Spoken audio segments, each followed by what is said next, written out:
जय हिंद। टुडेज ज्ञान में आपका स्वागत है। कहते हैं जब देश का बजट आता है तो हर इंसान के मन में एक ही सवाल होता है, इस बार मुझे क्या मिलेगा।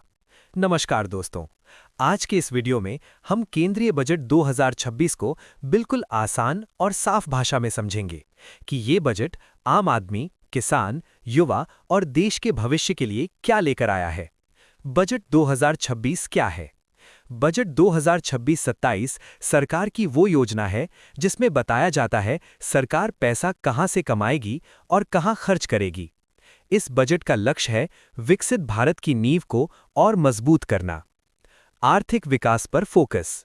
बजट 2026 में सरकार ने आर्थिक विकास को सबसे ऊपर रखा है। सड़कें, रेलवे, इंफ्रास्ट्रक्चर, मैन्युफैक्चरिंग और इंडस्ट्री पर जोर दिया गया है। इसका सीधा मतलब है ज्यादा निवेश, ज्यादा उत्पादन और ज्यादा रोजगार। मध्यम वर्ग को राहत। बजट 2026 में मध्यम वर्ग के लिए राहत देने की कोशिश की गई है। टैक्स सिस्टम को सरल बनाने, बचत और निवेश को बढ़ावा देने जैसे कदम शामिल हैं। मतलब मेहनत की कमाई पर कम बोझ। किसान और ग्रामीण Bharat.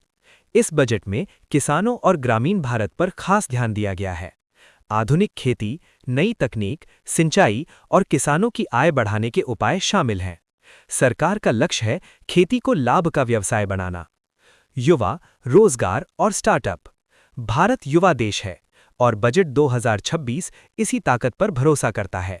Skill development, startup, MSME और स्वरोजगार को बढ़ावा दिया गया है। यानी युवा सिर्फ नौकरी खोजे नहीं बल्कि नौकरी देने वाले बने। शिक्षा और स्वास्थ्य। बजट 2026 में शिक्षा और स्वास्थ्य दोनों को प्राथमिकता दी गई है।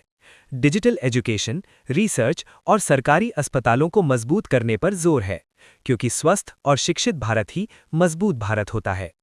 डिजिटल और ग्रीन इंडिया। डिजिटल इंडिया को और आगे बढ़ाने के साथ साथ ग्रीन एनर्जी और पर्यावरण संरक्षण पर भी ध्यान दिया गया है। इलेक्ट्रिक व्हीकल, स्वच्छ ऊर्जा और टेक्नोलॉजी को बढ़ावा इसका हिस्सा है। निष्कर्ष, बजट 2026 का संदेश। कुल मिलाकर बजट 2026 का संदेश साफ है: आर्थिक विकास, सामाजिक न्याय और आत्मनिर्भर भारत। अगर आपको ये जानकारी उपयोगी लगी हो तो वीडियो को लाइक, चैनल को सब्सक्राइब और अपने विचार कमेंट में जरूर लिखिए। जय हिंद।